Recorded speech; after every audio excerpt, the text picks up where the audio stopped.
Hello दोस्तों। Hello दोस्तों, कैसे हो? सब बढ़िया ही होंगे। चलो, तो आज हम बात करेंगे प्रश्नावली 5.3। तो प्रश्नावली 5.3 पाठ की पाठ 5। इस पाठ का नाम है समांतर श्रेणी। तो समांतर श्रेणी में हम सवाल नंबर 8 की तरफ आज बात करेंगे।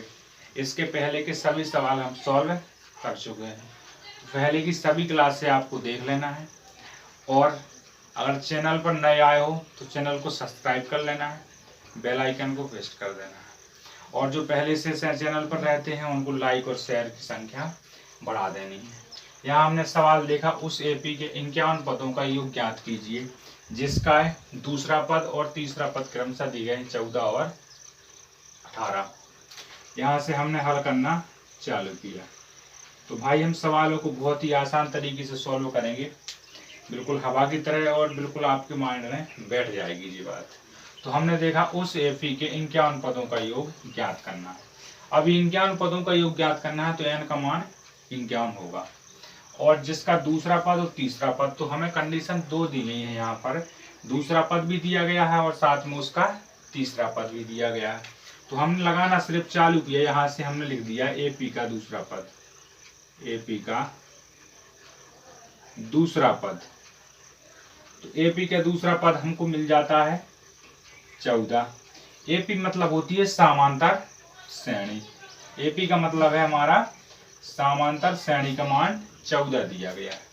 अब जब हमने बता दिया, जब कभी भी व्यापक पद ज्ञात करते हैं, व्यापक पद, व्यापक योग या व्यापक हल, तो पहले सूत्र हमने सभी लिखवा दिए हैं। अगर नहीं लिखे हैं तो ये क्लास अलग से डालेंगे, जो 5 पार्ट के पूरे सूत्र होंगे, और सभी पेपर भी इसी चैनल पर मिलते हैं। तो आपको चैनल को भाई सब्सक्राइब कर लेना है। यहाँ से हमने देखा दूसरा पद, तो कैसा लिखेंगे? a प्लस डी बराबर 14। जो समीकरण 1 हमने इसे अपना नाम दे दिया। नाम देना बहुत जरूरी है। फिर हमने देखा एपी का तीसरा पद, एपी का तीसरा पद, एपी का तीसरा पद 18 है, तो हमने 18 लिख दिया। अब हमने यहाँ से कैसे लिखा, ये चीज थोड़ी आपको यहाँ देख लेनी है। कैसे देख लेना है? जो हमने a प्लस डी बराबर 14 लिखा, तो दूसरा पद है, तो यहाँ पर n का मान 2 होगा। अब व्यापक हल ज्ञात करने के लिए n-1 इंटू डी वाले सूत्र का अपन प्रयोग करते हैं। तो an का मान तो पता है कि 2, यानी a2 वाला पद हो गया। a का मान हमें ज्ञात नहीं है, पर हमें n का मान यहाँ ज्ञात है। तो a2 बराबर a का a यहाँ से बच गया 1, तो 1 का d में होगा गुणा, तो कितना आएगा? a plus D. इस प्रकार से हमने यहाँ चीजों को लिखा है। तो ये हमने यहाँ से उठा कर रख दिया है। ये डायरेक्टली अपने दिमाग में कैलकुलेशन इसको कर लेना है। इसको किस तरीके से लिखते थे हमने सूत्र बताया था। जैसे a वाला पद ज्ञात किया, a प्लस दूसरा वाला a प्लस 2d, इस प्रकार के हमने सूत्र पहले ही दिन लिखवा दिए थे। तो ये होता है पहला पद, ये दूसरा पद, ये तीसरा पद, और ऐसे ही सवाल हो हम। जैसे हमने 4 पद बोले, चौथा पद, एपी का चौथा पद 5 है, चौथा यानी कितना हो जाएगा यहाँ पर? a प्लस 3d, इस प्रकार से। तो हमने यहाँ देखा तीसरा पद, जब तीसरा पद है तो कैसे लिखेंगे? a प्लस 2d बराबर 18। अब इसको भाई नाम दे देंगे।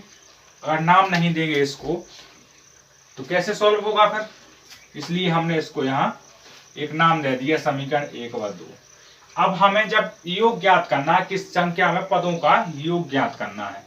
जब हम पदों का योग ज्ञात करते हैं तो योग ज्ञात करने के लिए SN बराबर वाला सूत्र प्रयोग करते हैं, पदों का योग।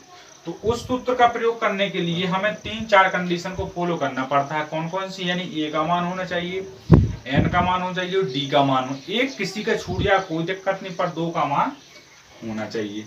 तो हमने यहाँ से देखा समीकरण 1 व समीकरण 2 को घटाने पर, समीकरण 1 व 2 को घटाने पर, तो हमने यहाँ से घटा दिया। समीकरण a था a प्लस डी बराबर 14, a प्लस 2d बराबर 18। तो यहाँ से जी अपना गायब, क्यों? घटाने पर। तो यहाँ से बच गया माइनस का डी, यहाँ से बच गया माइनस का 4, माइनस माइनस गायब, यानी डी बराबर 4। जब हमारा d बराबर 4 आ जाता है तो फिर क्या करेंगे, इसके आगे कैलकुलेशन करेंगे। आपको 3-4 पार्ट के सवाल तो सब हो गए होंगे। अगर 3-4 पार्ट के सवाल हो गए तो जी आपको हल करते हुए बन रहा होगा आपसे, तो आपने यहाँ तक कर लिया होगा। तो यहाँ तक समझ में आ चुका है, ठीक है। इसके बाद हमने देखा कि समीकरण d का मान, समीकरण 1 में या 2 में, पर हम रखेंगे इसका मान 1 में। हमने समीकरण 1 देखा, a प्लस डी बराबर 14। a का मान ज्यों का त्यों है, d का मान 4 है, तो 14 का 14। अब यहां से जब 4 प्लस के है उस साइड जाएंगे तो ये माइनस के, यानी a बराबर आ जाता है हमारा 10, यानी a का मान कितना आ गया, यहां से हमारा a का मान आ गया 10। तो हमने यहाँ 2 चीजों को क्लियर कर लिया है। कौन कौन सी चीजें, d का मान भी कर लिया है और a का मान भी कर लिया है। समझ में आ गया यहाँ तक, ठीक है।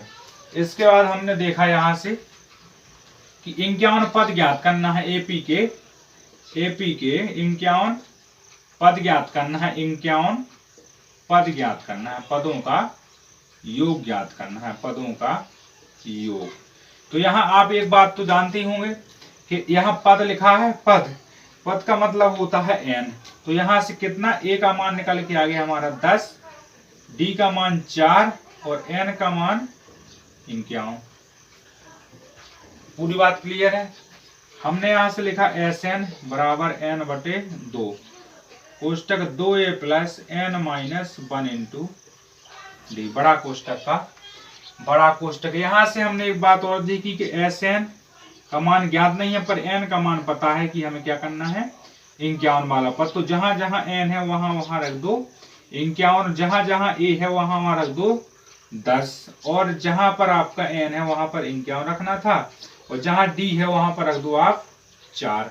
ये सभी चीजें आपने पहले ही ज्ञात कर ली हैं। तो हमने यहाँ से काटना पीटना चालू किया, और यहाँ से हमने देखा कि 51 में तो भाग जाता नहीं है, पर इसको आगे कैलकुलेशन करते चलो। तो यहाँ 10 दूनी 20, यहाँ से बच गया कितना 50, और गुणा हो गया 4 का। तो S 51 बराबर 51 बटे 2, कोष्टक का कोष्टक 4 पंचे 20, तो कितना 20 प्लस 200। यहाँ तक पूरा क्लियर हो चुका होगा आपका, आपको समझ में भी आ चुका होगा। फिर हमें थोड़ी सी जगह की कमी पड़ रही है, तो हम यहाँ साइड में यहाँ कर सकते हैं, थोड़ा सा बचा है, इसलिए आपकी बार से ऐसी जगह की कमी नहीं पड़ेगी, हम उस हिसाब से पहले से ही लगाएंगे। S 51 बराबर यहाँ 51 बटे 2, कोष्टक का कोष्टक, यहाँ से कितना बच गया, जोड़ दिया हमने 200 को और 20 को 220, यहाँ से 2 का भाग दिया 110। तो S 51 बराबर कितना, 51 गुणा 110। अब 51 का गुणा करा दो 110 में, तो कितना आएगा, दिया कितना है 51, तो 51 का करेंगे 11 में, तो 1 का 1 और 1 का 1, फिर यहाँ से 1 का 1 और 1 का 1, तो यहाँ से कितना 1, यहाँ से 6 और यहाँ से 1, तो यहाँ से 5 का 5, यहाँ तक 56 10 इसका आंसर हमारा आ जाता है। तो आंसर कितना आ गया हमारा यहाँ से 5610। तो S 51 का मान हमें ज्ञात करना था, तो लिख देना है हमें, अतः AP में 51